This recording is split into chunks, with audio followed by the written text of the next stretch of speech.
Les amis, j'espère que vous allez bien. Voici le résumé de l'actu du football africain, hein. Voilà. Bon, on commence avec le Maroc qui risque d'être un pays hôte de la CAN 2028. Les informations ont été relayées par Romain Molina et on dit que la CAF privilégie cette option parce que le Maroc a les infrastructures modernes. Voilà. Bon, la Côte d'Ivoire, c'est les infrastructures modernes, hein, mais est-ce que la Côte d'Ivoire va accepter? Le Maroc est en train de se préparer pour la Coupe du Monde 2030, donc ça va être une très belle ça va être un grand test nature, voilà, pour le Maroc.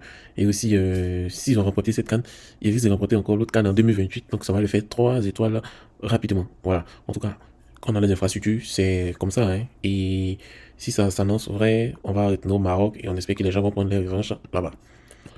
Il y a aussi une folle rumeur actuellement, on dit la Côte d'Ivoire va jouer un match amical avec la France. Donc ils vont se préparer avec les éléphants dans le mois de juin.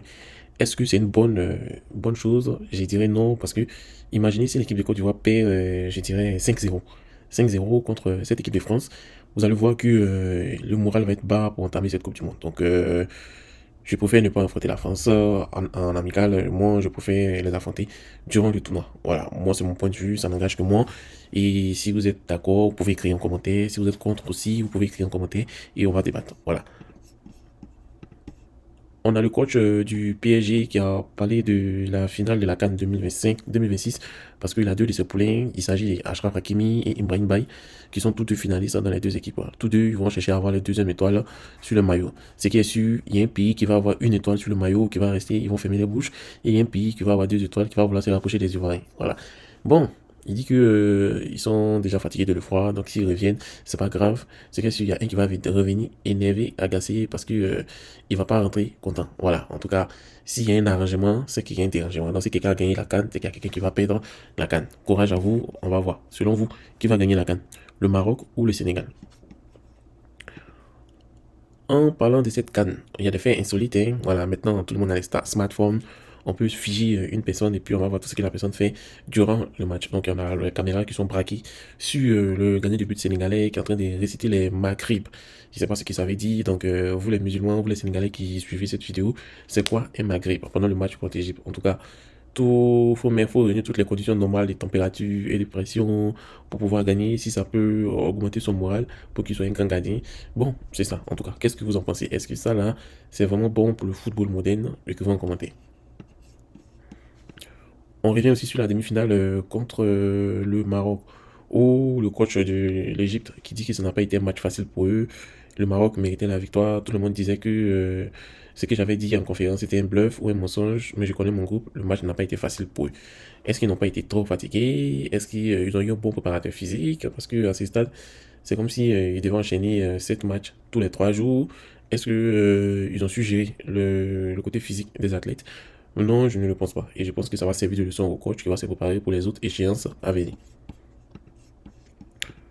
En tout cas, l'Égypte, ils sont fâchés. Ils accusent le Gabonais de corruption, que le Sénégal a été favorisé. C'est bizarre, hein. Aujourd'hui, les Sénégalais sont contents.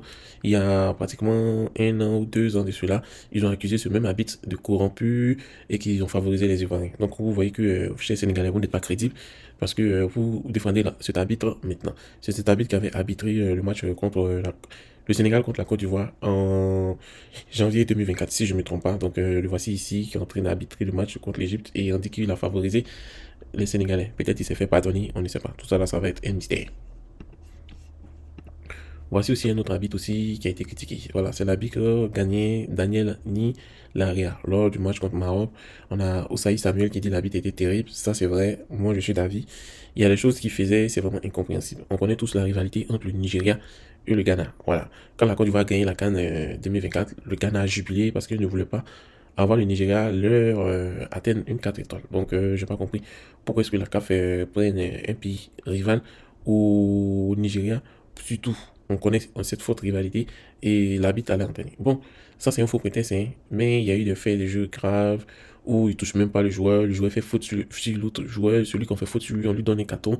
Franchement, c'est à revoir. En tout cas, cette canne-là, c'était une canne de l'arbitrage. Il y a eu trop de scandales arbitrales, donc on espère que cela va se corriger. Voilà, la CAF. Nous sommes en 2026. Vous ne pouvez plus rester dans cette catégorie d'amateurs. Évoluer. On a aussi le comportement du Nigeria. On n'a rien compris. Comment est-ce que le Nigeria Je dirais tirer ses pénaltys. On a Osimhen qui est sorti avant la séance des tirs au but. On a Lookman qui n'a pas tiré. On a Iwobi qui n'a pas tiré. On a Chikwueze qui a tiré avec nonchalance. On a le dernier tireur aussi qui a fait la passe au dernier. En tout cas, franchement, c'est pas clair. C'est pas clair. Et les 100 millions d'habitants, les plus de 100 millions d'habitants du Nigeria ne digèrent pas cette information. Voilà. Donc, chers amis, c'est tout pour le JT Foot Africa. N'hésitez pas à vous abonner. On s'abonne pour avoir toutes les actus du football africain.